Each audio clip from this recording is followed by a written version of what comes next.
గాయమై ప్రతి ఊరు వాడ మొదలుకొని ఢిల్లీ వరకు ఈ దేశమంతా కూడా బాధతో కుంగిపోతున్న తరుణం. కారణం బాధ్యత గల హోంమంత్రి పదవిలో ఉన్నటువంటి అమిత్ షా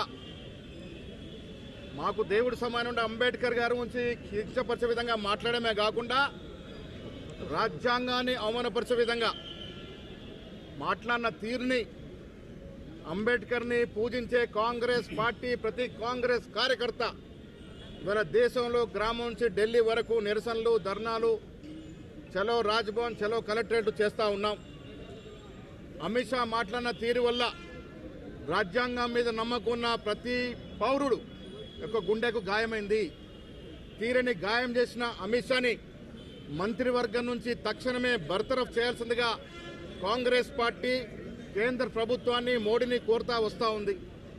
బర్తరఫ్ చేయాల్సింది పోయి అమిత్ షాని సమర్థించడం వల్ల మోడీ గారికి కూడా రాజ్యాంగం పట్ల నమ్మకం లేదు అనేది స్పష్టమైంది. అందుకే ఇవాళ భాగంగా చలో కలెక్టరేట్ కార్యక్రమాన్ని పిసిసి జరిగింది. డిసిసి అధ్యక్షులు, పార్లమెంట్ సభ్యులు, ఎమ్మెల్యేలు, ఎమ్మెల్సీలు ప్రతి జిల్లాలో ఇవాళ ఈ కార్యక్రమాన్ని చెప్పడం జరిగింది. కలెక్టర్ల ద్వారా రాష్ట్రపతికి మేము విన్నపాన్ని పంపడం జరిగింది. దాంట్లో కూడా అమిత్ షా మాట్లాడిన తీరును నమ్ముకొని మేమంతా కూడా చట్టసభలోకి వచ్చాం.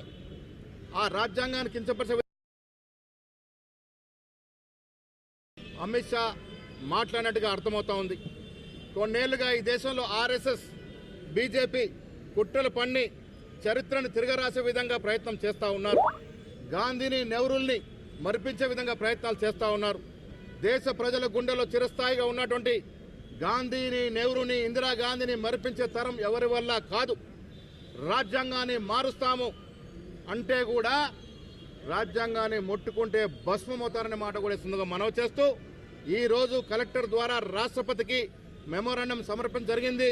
మళ్ళీ మీ ద్వారా దేశ ప్రజలకు విన్నవిస్తా ఉన్నాం. ఇది గరించాల్సిన సందర్భం. తక్షణమే అమిత్ షాని బర్తరఫ్ చేయాల్సిందిగా డిమాండ్ చేస్తా ఉన్నాం.